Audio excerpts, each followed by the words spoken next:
Hello, everybody, and welcome to Backfired, an NBA history podcast about bad teams, bad luck, and bad decisions. My name is Lewis. As promised, I'm speaking into the microphone this episode. This episode is going to cover the 13 voided trades that occurred in the last 30 years.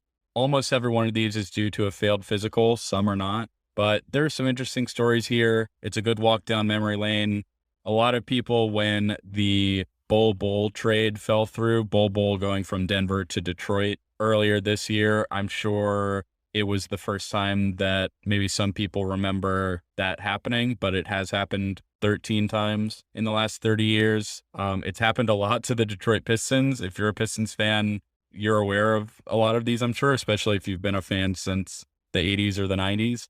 So let's get right into it. The first trade that I'm going to talk about happened in 1992 in the offseason. The Orlando Magic, just days after drafting Shaquille O'Neal, they agreed to send their veteran center Greg Kite to the Houston Rockets in exchange for a couple of second-round picks. Kite was extremely sad to be leaving Orlando, but he was very vocal when he was traded, defending the Magic general manager Pat Williams and calling the trade, quote, a vindication of one of the charges against Williams. So Williams had been criticized per the Orlando Sentinel for signing mediocre players like Kite, who had career averages of 2.3 points and 3.2 rebounds, to long-term contracts at above market rate salaries. Now, I haven't looked into all the contracts that Pat Williams offered, but when you're running an expansion franchise, if you identify someone that you want to play for your team, especially someone that you think is a cultural fit, you kind of have to sweeten the pot a little bit to entice them to come play for a team that is absolutely going to win like 20 games. I don't know if he went overboard on that or what, but Kite spoke out and said, quote, I think with this trade, Pat Williams has been found not guilty of one of the charges levied against him by members of the media. And that charge is that Pat Williams didn't know what he was doing when he signed me and other players to long-term contracts. The Rockets seem to think that I'm of some value, so by signing me, the Magic had an asset. So the Rockets give him a physical. It turns out Kite has an irregular heartbeat, which actually Hakeem Olajuwon also had. So they say no deal. That sends Kite back to Orlando, and that makes the Magic's front office have to do a lot of extra work to restructure contracts to be able to offer Shaq his rookie deal, which wound up being 4 years and $17.4 million. So this was before the rookie scale, so the Magic had to clear cap space and make a convincing offer for Shaq to sign. Also, check out the Greg Kite Wikipedia page, Kite like you're flying a kite. He absolutely wrote that page, especially the professional career section. And I can tell because it's unlike any NBA player's Wikipedia article that I've ever seen. It's got quotes from Larry Bird and Pat Riley about how well he played in the 1987 finals. And it even has this quote from a newspaper article after he hit a three, which was the only one in his career.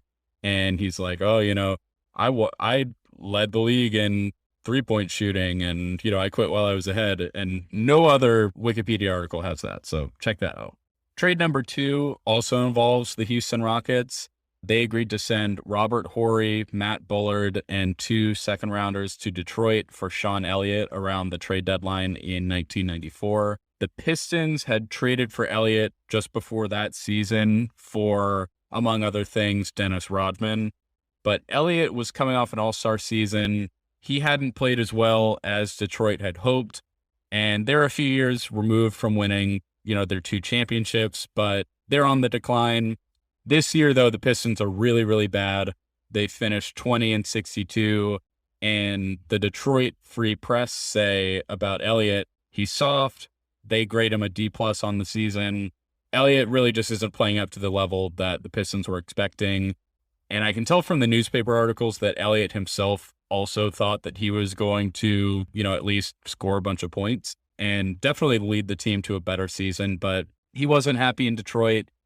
And so he tells them, hey, I'm going to leave at the end of this contract that I'm on. I'm not happy here. Detroit immediately benches him and starts shopping him around because they don't want their return from trading Dennis Rodman away to be absolutely nothing. So they finally agreed to this deal with Houston. And one of my absolute favorite things about researching this particular trade is that there is a guy who's the backup to Sean Elliott. So the backup small forward, his name was Marcus Liberty. There's an entire article in the Detroit Free Press where he's like, why are you trading for another small forward when you have me? And so Liberty had only been on the team for like 3 months. He had never started a game. So I thought that was funny. Nowadays, it would just be like a tweet that gets 70 likes from the Detroit beat writer or Liberty himself just tweeting like a snake emoji at the trade deadline. But that's what constituted a newspaper article back in 1994. Sean Elliott is happy to be joining a good team. The Rockets, of course, would win the title that year. But openly, he's just like, oh, I'm not going to talk about it. I don't want to jinx the deal. Well, the reason that he's saying that is that he has a kidney condition that he is aware of, and he wound up having to get a kidney from his brother about 5 years later. But he goes to Houston, gets the physical. Again, they're like, no, thank you. Elliott then, after the season, is sent back to San Antonio, becomes an all-star again, wins a title in 1999, and has a good career. That same season, at the same deadline, the Pistons tried to make a different trade that was also called back. So it was trading Olden Polynice and David Wood to Sacramento for Dwayne Coswell and 3 second-rounders. So Polynice wanted to stay in Detroit. He had been traded a couple of times in the last few years, but he said that he saw the trade coming. He was a free agent at the end of the year. Nobody from the Pistons had talked to him or his agent about the possibility of coming back in the summer. So vocally, he's just like, all right, screw this. I'm out. Sacramento wants me. That's great. I'm going to be a King. Well, Dwayne Coswell stays in Sacramento, and he's like, my wife is in labor. I can't come till later. So they push his flight back. He misses that flight. And then Detroit petitions to get the deadline for his physical pushed back. Finally, he reports, and then he fails the physical. He had a bum foot in Detroit's opinion, even though the Causinator, which was, that's the nickname that's listed on Basketball Reference, would play several more years in the league after that. But the opening line to the column in the Detroit paper about the failed trade is, quote, believe it or not, it happened again. So, it's rare that trades get called back like this. And for it to happen to the Pistons twice in 9 days is pretty astounding. But yeah, so the Pistons are like, well, we got to get Polynice out of here. So they send him to Sacramento still, but their return instead of Dwayne Coswell is Pete Chilcutt, who is a stretch four. And then they also get a second rounder and a protected first rounder that conveyed in 1999. Next up is the Cavs making a trade with the Raptors, the brand new Toronto Raptors in October of 1995. This is before the Raptors had played a regular season game. The Raptors' MO from the start was, I don't see why we have to lose games. So obviously they know that the team isn't going to be good from the start, but the person who's running the team is Isaiah Thomas of Pistons fame. He's running the show. He takes a wildly different approach from what Stu Jackson, who is his counterpart in Vancouver, takes. Thomas wants good players in the building instantly. He doesn't want to go through the process of tanking for 4 years and building through the draft. He wants veteran, good players in the building. So his first move is to draft B.J. Armstrong from the Bulls in the expansion draft and trade him to the highest bidder. So he picks Armstrong, trades him to the Warriors for 5 players. One of those players is Victor Alexander. Unless you were a Warriors fan in the early 90s or went to Iowa State, probably haven't heard of him. I had not before this. So the Raptors acquired him, hoping that he would be their starting power forward. But here's a quote from the Springfield News-Sun. Quote, Isaiah Thomas was repulsed by Alexander's passive play in training camp and a few preseason games. So as a result, any playing time that Alexander would have had was lost to Jean Tabak and Oliver Miller. Thomas immediately begins shopping him around, sends him to Cleveland for a guy named Harold Miner, as well as a second-round pick and cash. Miner had played for Miami. He is a shooting guard who averaged 10 points per game in a couple of different seasons. He had just been traded to Cleveland. They didn't have much of an attachment to him. Really, what they were doing was just trying to get younger. A lot of their key players, Mark Price, Gerald Wilkins, some other guys, were over 30. So the deal for Victor Alexander in particular was a good move. He was a little bit older than Miner. Alexander was 26, Miner was 24, but it fit a specific need because the Cavs all-star center, Brad Daugherty, had missed all of the 1995 season with a back injury, and that would wind up being the end of his playing career. So they wanted a center as insurance. So Mike Fratello, who's the Cleveland coach, he's excited to get Alexander in the building. He says Alexander's strength and wide body are going to be a boost to the team, but he fails his physical. There's something wrong with his ankle, and the Raptors waive him. Oh no, the Raptors trade him to the Knicks, who waive him.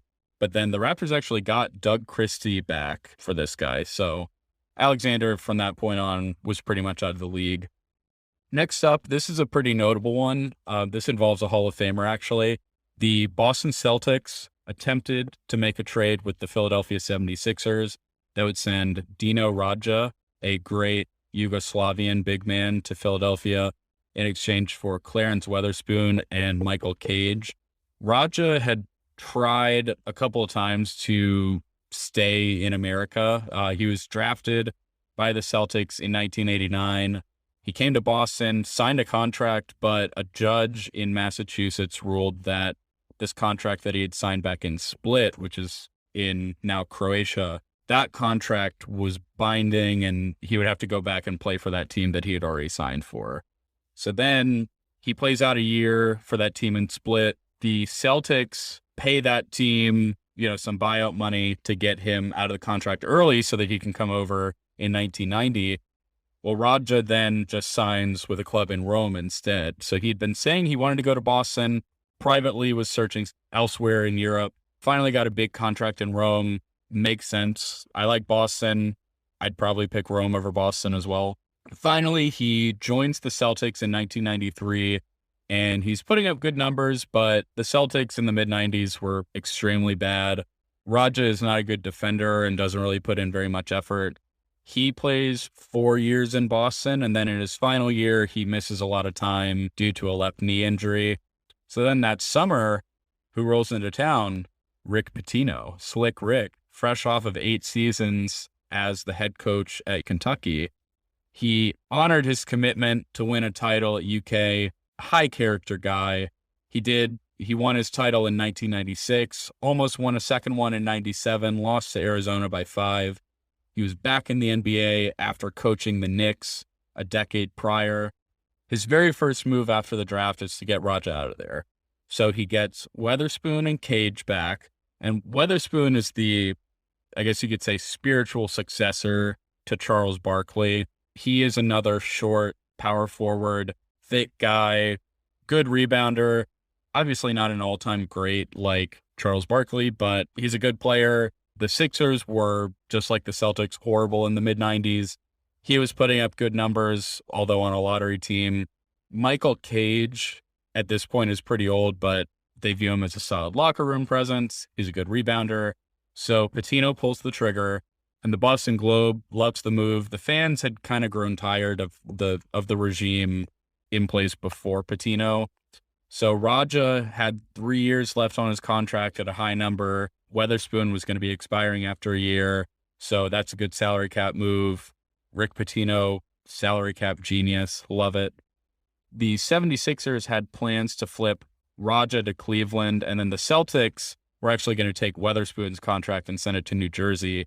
But Radja initially didn't present for his physical, and then finally once he showed up in Philadelphia, they take a look at his knee and they say, you don't have any cartilage in your left knee. It's basically bone on bone. Your knee is going to swell up a lot. You're going to miss a lot of games. We're out. And the Celtics appealed since they had other trades that were already negotiated that depended on having Weatherspoon. But Eventually they gave up. They just bought Raja out. He never played in the NBA again. He played 6 more years overseas and then retired in 2003. But as I said, he's a Hall of Fame player. Just one of the many blunders in the Rick Pitino era in Boston. I'm sure that will be an episode of the show one day. I do love Rick Pitino, though. Free him. I know he's not in jail. He's just at Iona, but he needs a high major job because in the name, image, likeness era at a big school, he would absolutely eat. He was before his time. Next, we're going to go to the 1998 trade deadline where the Jazz and the Magic made a deal. Ronnie Cycli to the Jazz for a first-rounder, Greg Foster, and Chris Morris.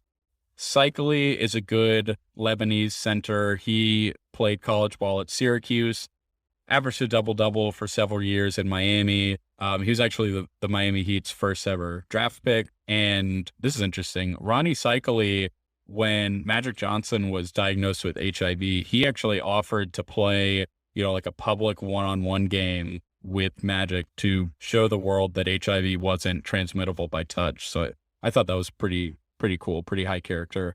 Cycli is really uncomfortable with the trade talks that he's in. He really doesn't want to leave Orlando, but the Magic are planning on taking the return that they get for Cycli and sending it to Golden State for Joe Smith. So they are excited about that. Joe Smith had just been the number 1 pick a few years beforehand. Cycli is upset because the negotiations for this trade are taking place during a game in Atlanta. He's a healthy scratch. No one's telling him what's going on. He wishes that he could just go back to his hotel room. And he says that this kind of behavior is something that he expects from a minor league team. But, quote, "I never thought the Magic would do this to me. They at least could have had the decency to tell me what was going on." Now, once he finds out where he's going, he's excited because the Jazz obviously are very good. They had been to the finals the year before. He'd get to play with Stockton and Malone. Cycli commands double teams. Obviously, Malone does too, so that would be a good combo probably. Cycli had been struggling as of late. He was only averaging 8 or 9 points in the last 10 games. He'd been battling some injury, but really he said that it was all mental. The main reason, he said, was, quote, all of this shit going around about the trades. So again, super affected by trade talks. But then he tells the Jazz, if you don't fully guarantee my contract, which he had 2 years left on his deal, if you don't do that, I'm not coming. And if he didn't report to the Jazz in 48 hours, the deal automatically is off. And so Foster and Morris had already left Utah, been in Orlando, gone to practice, gone to shoot around. So that was awkward for them. The Magic are trying to figure out what to do with Cycli, suspend him, terminate his contract. Cycli, through his agent, reaches out to the New Jersey Nets and he says, well, I'll play for you guys. So New Jersey jumps on it. They make what they think at the time is a blockbuster deal for him.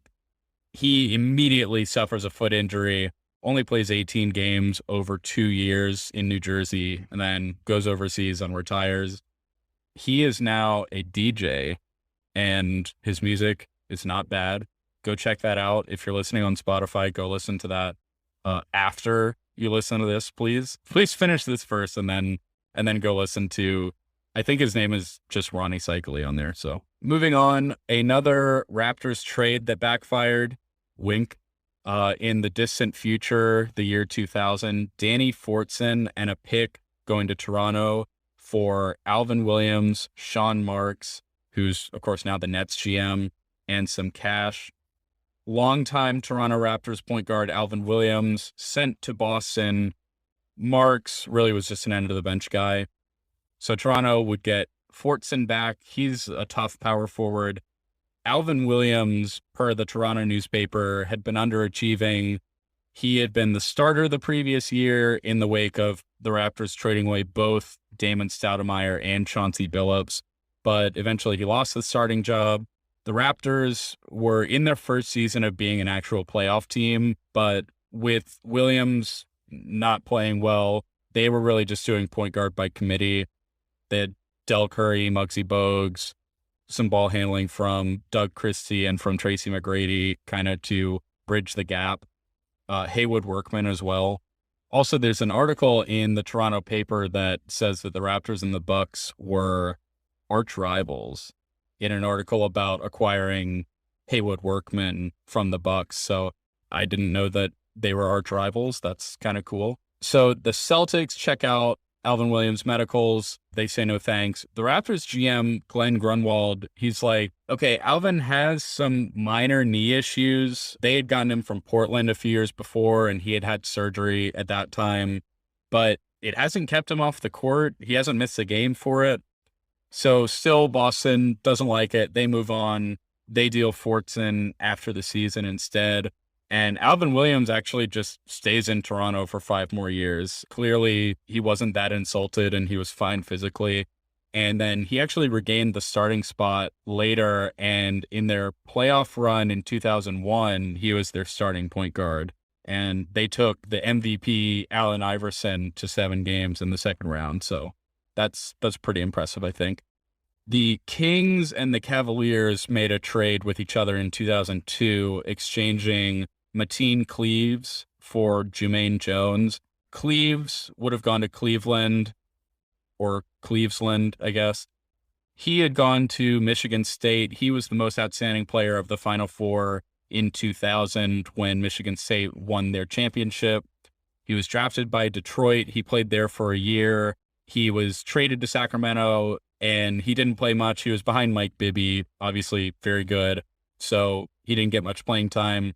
The Cavs had just traded away their point guard, Andre Miller.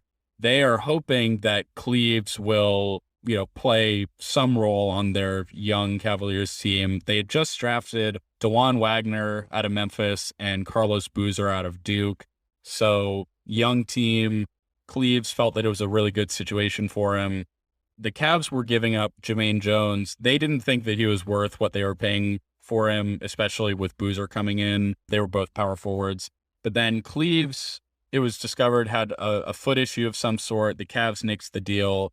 Cleaves, unfortunately, never really caught on in the NBA. He did sign with the Cavs maybe 12 to 18 months later on a 10-day contract, which is kind of funny to me. Although, obviously, giving a player a 10-day contract is a lot more lower risk than trading away a different player for him. The next one, 3 years later in the 2005 offseason, this is a huge one, in my opinion. Sharif Abdur-Rahim, who I mentioned last episode, I love him, played for Vancouver, of course. He had been traded to Portland from Atlanta in 2004. In his first year in Portland, he was coming off the bench, basically for the first time ever. If you are not familiar with Sharif, one, go watch his highlights. They're very fun. He is like a 3 and a 4 kind of swingman. Combo forward, that's the word. Excellent scorer, draws a lot of free throws, a really smooth player. And he got compared a lot when he was younger to Jamal Wilkes. He was the man in Vancouver and in Atlanta from 1996 to 2004. 5 years in a row, he scored over 20 a game, got traded to the Blazers, and the 05 Blazers team has 2 of my absolute favorite players. It's Sharif and Zach Randolph. Love it. In Sharif's second year in Portland, he was a starter again, but missed some time due to a right elbow injury. He finished the year out, had good, moderately good stats, 17-7. The Blazers don't make the playoffs. He signs a 5-year deal with Portland to be signed and traded to New Jersey. And that would have been a really, really good team. It would have been Jason Kidd, Vince Carter, Richard Jefferson, and Sharif Abdur-Rahim. That would have done some damage. The Nets were going to send Portland a first rounder for Abdur-Rahim. Portland was going to flip that pick to Phoenix for Leandro Barbosa. The Nets bring Sharif in for his physical after he signs the contract. I thought that was interesting because Sharif was an unrestricted free agent at the time. I don't see why they didn't do that before he signed a contract, but they bring him in for the physical. They find scar tissue in one of his knees, and they go looking for a second opinion, but they do it publicly, which is strange. Sharif, who's a very introspective and smart guy, gets tired of waiting, tells the New York Post, quote, "I don't feel I want to be a Net," which I love that. He then continues, I can go somewhere else and play my career out. This is not an emotional thing. I've got to stand up for myself. So he's very upset about it. The Nets are blindsided by it. I kind of get it. In my opinion, maybe they shouldn't have publicized it. They held a full press conference where they aired his business out. I get where Sharif would have been a little insulted. He'd only missed one game with a knee sprain in 2001, 4 years earlier. It wasn't something that hampered him at all, but he decided to sign with Sacramento instead, where he played 3 seasons, finally made the playoffs for the first time in his career in 2006. They lost to the Spurs in the first round. And of course, that was the last time that the Kings made the playoffs. Next one, this is a minor one. The 76ers traded Stephen Hunter to the Hornets. That would be the New Orleans Hornets of Oklahoma City for 2 second-round picks. We'll talk about the NOK Hornets in an episode in the next couple of weeks, actually. What's interesting here is that Hunter, who would be the starting power forward for the 76ers after this trade was rescinded, and the next season as well, was left in limbo for a week. He was living in a hotel room in OKC with no communication from the Hornets at all, or from the Thunder, rather. The trade was voided seemingly for a knee problem that stemmed from a 2002 surgery, but it didn't affect him. That's kind of a theme I'm noticing. A few of these guys, with Raja, let's say, there was legitimate concern there, but a lot of these guys, they aren't affected much by the thing that the receiving team identifies as an issue that's large enough to call a trade-off after it's already been announced. So that's kind of interesting to me. He comes back to Philly, and it later comes out that he didn't even really actually fail a physical.